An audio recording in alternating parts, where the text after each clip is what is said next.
everybody, and welcome to the Wealthy Lala show with myself, Laurie Laursen. Today is episode 245, and I am back to the book It's Not Your Money by Tasha Silver. And so this was week 6, I think, in her book. Week 6. The crown jewels, she says, it's about surrender. Now, it's so funny because I've been kind of slowing down on reading this book. And yet, it's so funny that when I pick it up, it's exactly what I need to hear. So, it was even last night I picked up a book. Gosh, I probably bought this book a couple years ago. I think it's The Body Knows, something like that. I can't remember exactly the title, but The Body Knows. And I open it up and I go to like chapter 12 or something. I think I read to chapter 3. And so I picked up this book and I wasn't really that thrilled with it when I was reading it. And I open it up and I'm reading something in there. And I was like, oh my God, this is exactly what I needed to hear.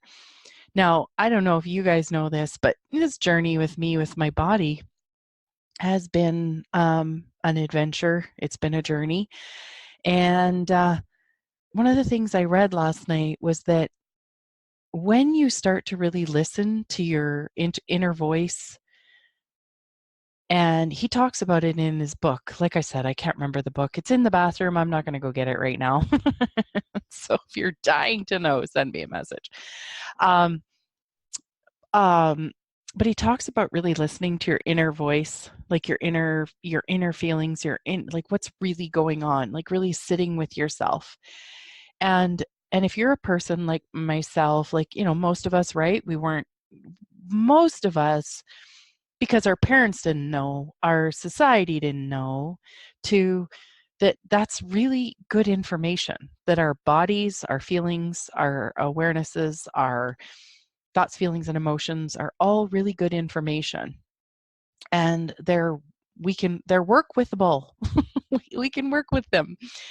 But if you don't know and you make them a big deal, you shut them down, you can suppress it, and you can suppress it within you. You can suppress it in your body. And I know that that's something that I did. And what it said in this book was, as you start to open yourself up to listening to your inner voice, at first it can be like a shy child and be sort of timid about letting you know what's going on. And then all of a sudden, more and more, you can hear what's going on. And I found the last couple days, my timid voice is becoming much louder, which is good. And yeah, it's good. So anyways, week 6. I'm going to read the prayer, the daily abundance prayer. So, divine beloved, allow me to give with complete ease and abundance, knowing that you are the unlimited source of all.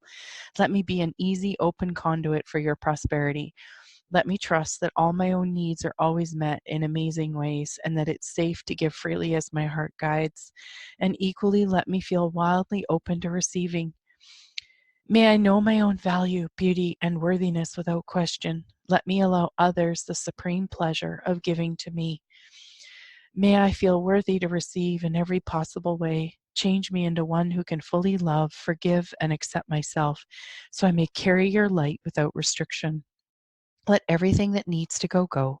Let everything that needs to come, come. I'm utterly your own. You are me. I am you. We are one. All is well. So what's interesting about chapter 6 here, or week 6 in her thing, is she really wants us to step into a new level of surrender. So, when I've talked before about, when you really want to have a baby, and you really, really, really want to have a baby, most times when women then want to have a baby, they usually get pregnant when they've either adopted, so then they're distracted, or they finally surrender and go, okay, if it's not meant to happen, then I'm just going to let it go. And then the next thing you know, whatever that creates in their body, their world, they end up getting pregnant, or something else that creates greater shows up. And so I like this because she talks about the 3 different stages of offering or surrendering. And she said once you kind of have an idea of them, then it's easier to catch yourself in it and know what stage you're at and to know that there's a different stage possible. So she calls stage 1, here's the starting line. In this stage, the ego is fully in the driver's seat saying, I want what I want. If I don't get it, I'll most definitely feel angry or hopeless, maybe forever. Resentment, despair, and frustration are familiar emotions. Attempts to control and manipulate reality crop up all day long. Now, please don't misunderstand me. There's nothing wrong with this. Feelings are fine, and this process sure isn't about blocking them. But this stage is simply a natural expression of the ego steadfastly fighting reality.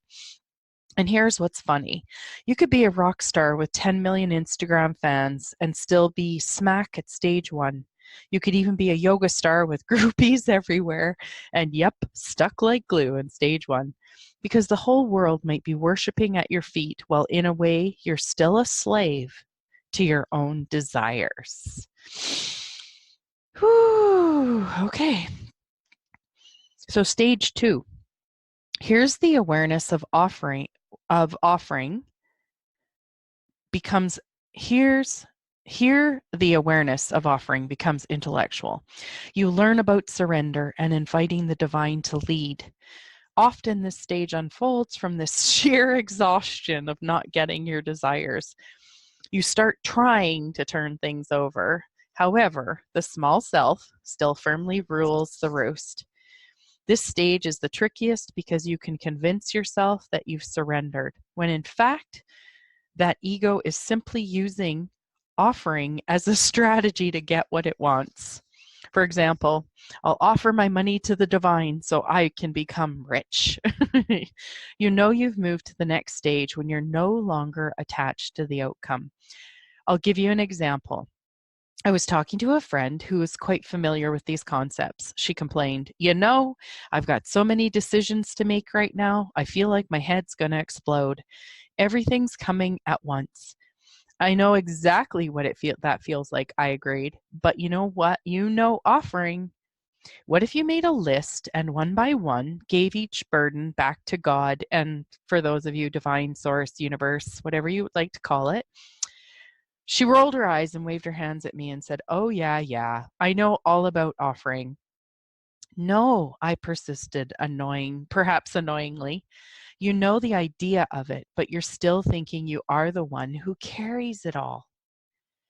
So she went silent for a moment, and then finally she got it. Later, she told me that she wrote down everything and prayed, Dear God, help me prioritize. Let me know what matters first, then second, what doesn't even matter at all. Then please act through me and do it all. I can't possibly handle all of this. As soon as she did that, she immediately felt spacious and relieved. Then, voila, she moved to stage 3. So stage 3, in this stage, the me no longer carries the cumbersome center of identity.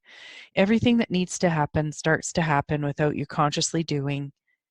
The universe acts through you, and the outcome is none of your business. There is no need to judge or compare any of these stages. They're all just seasons of unfolding, and over time you may flip from one to another. So eventually you might be ensconced in 3 much of the time, yet occasionally get triggered and pop back into 1, clutching and grabbing obsessively. Oh, I don't know that at all. Then you just breathe and say, let me return to what I know. Everything is indeed out of control, and God will hold it all. I can safely let it go. And then you're back in 3. So what's really neat is that as I'm listening to this, I just wonder how many of us, especially those of us that weren't brought up to with God or church or something like that. And you know what? This is probably the same for even people that were. We felt so out of control in our lives that the thought of giving up control to something else is just no, it just ain't going to happen. Wanting to actually control the thing, yeah. So anyways, I just wonder what part that plays in it. So she does talk about other things. Like this is really neat. So this is a fella. So it's called The Blessed Failure. So it's a story in the chapter. Sometimes a bump in the road is a detour, or a detour is really a blessing, no matter how maddening it seems.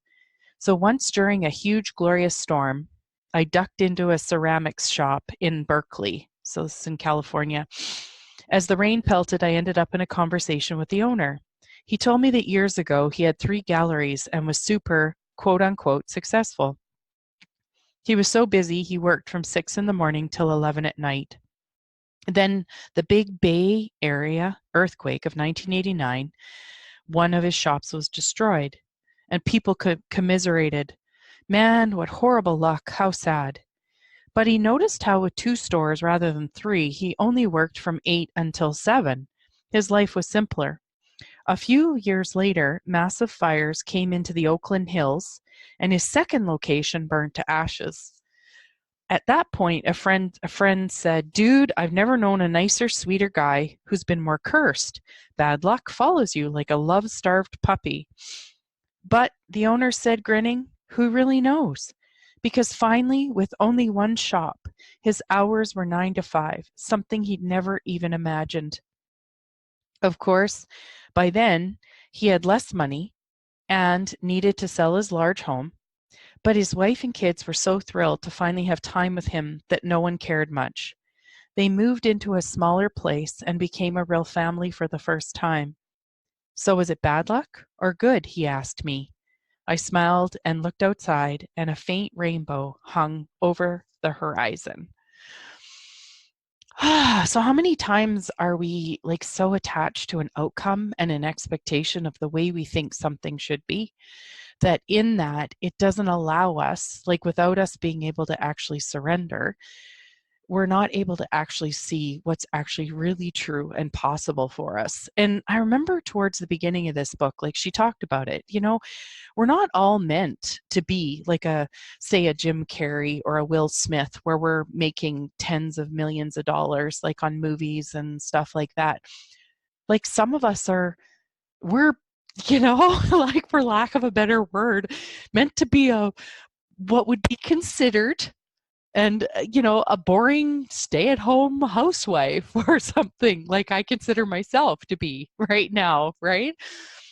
And what if it's not?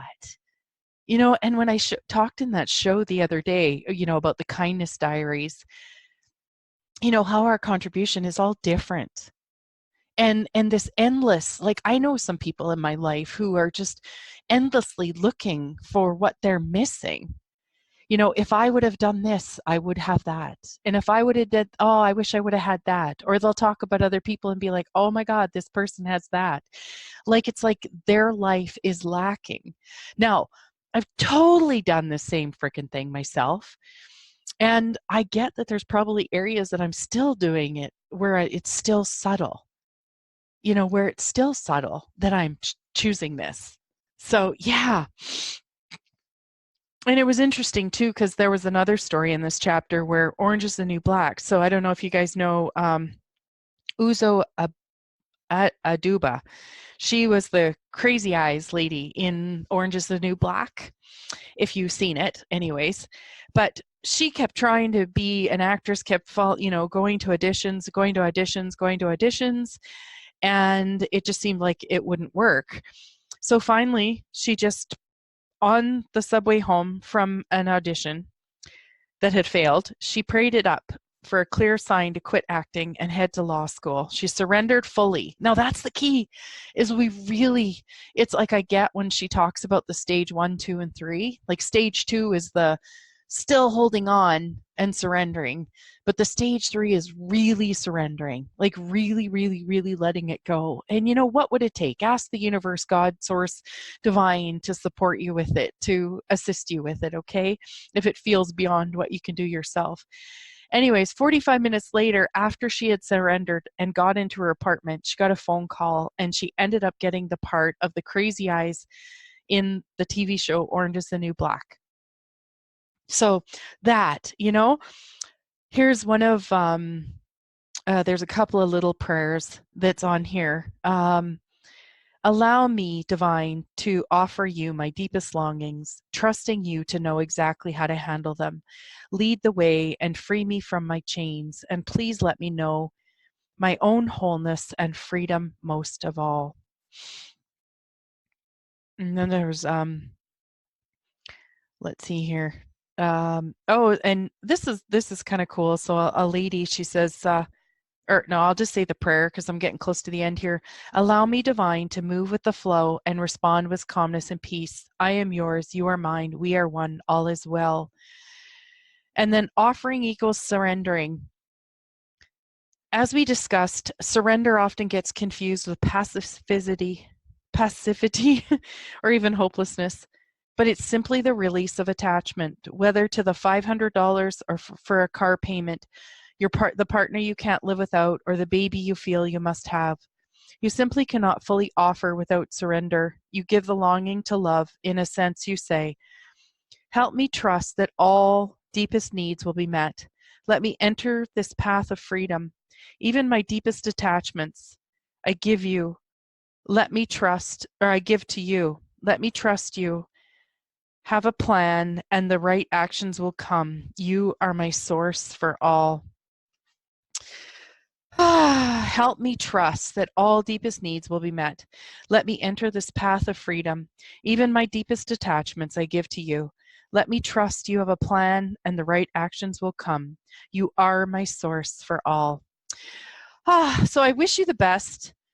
I wish you a lovely weekend. And if there's anything that you're stuck with, struggling with, whatever, I really wish you surrender. Let's see what I can do with a couple areas in my life, but I could use a little more of that. I could choose it, let go of it, whatever. Anyways, big hugs to you guys. Thanks again so much for listening.